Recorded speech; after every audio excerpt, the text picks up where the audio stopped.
I was an elder in full connection in the Christian Methodist Episcopal Church. And at the time when I was a full connection elder there, I wanted to be in a full-time ministry. There were no churches available at the time. And so I looked into the United Methodist Church after becoming a student at the Southern Methodist University, Perkins School of Theology. And I met a person by the name of Chris Blanchard, who introduced me to the Bobby Potter. And there the door was open. And I said to him, if I can just get my foot in. Bobby said to me, he said, well, Derrick, you can get, at this point, you can get more than a foot in. You can get your whole body in. And so that was an invitation to me. And that's how I became an elder in full connection, with my orders being recognized as a CME, and thereafter entered into the full connection of the United Methodist Church. Well, actually, there are two stories that I shall never forget. One, briefly, I was appointed pastor of a church here in Louisiana as the United Methodist, and I would always be so focused on the worship service and focused on guiding the service of worship and getting the message out. And but every Sunday I would take the time to see this little old lady who I will keep nameless at this point. And I would go over to her and hug her because she just looked like she needed a hug every Sunday. And so she said to me, she said, Rev, she said, you know, I go in and out of the week and each day, and your hug is the only hug that I get during the week and I look forward to. That was really powerful to me, and I will always remember that. The second story is, in my home church, there was another little old lady who beckoned for me to come to her. She said, Little Hill, come here. Come here, Little Hill. And so I went to her. I said, yes, ma'am. She said to me, she said, I have something for you. And she gave me a little I believe it was 1946 book of discipline. And she said to me, she said, you're going to need this in the years to come.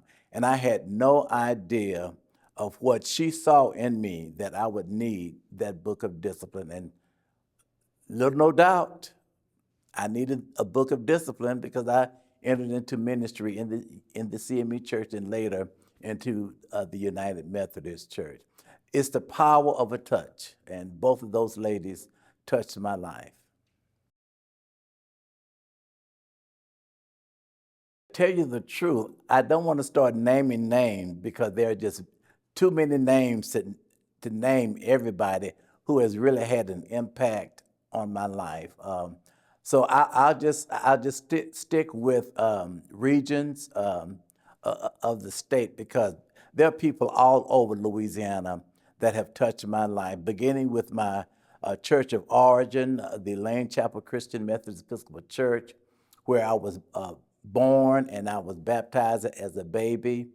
And thereafter, I entered into the ministry of the Louisiana Conference of the CME Church, of where I served 16 years.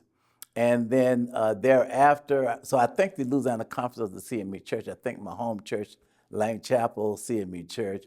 But I also more currently thank the Louisiana Conference of the United Methodist Church, who said yes to me and said yes to my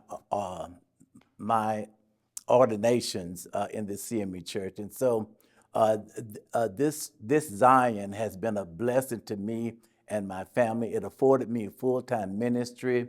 We have served churches in Northeast Louisiana, Northwest Louisiana now, Central Louisiana, Southeast Louisiana, and Southwest Louisiana. And so there are churches and individuals, lay persons and pastors all over the nation, as well as all over this state, that have really impacted my life and have helped me sharpen my gifts of ministry and my gifts of being in Christian connection with other sisters and brothers of the faith. although I may not be in active ministry, I'm still in Christian ministry. And so I do continue to serve in some capacity in the next conference year, maybe a local church uh, at the grace and the decision of the cabinet. My many thanks to, of course, Bishop Williamston, who's just been a blessing to my ministry already in the most recent years that she's been serving this annual conference. And of course, I thank the cabinet as well for their support and endurance, particularly during this time of transition over the last 3 to 4 years.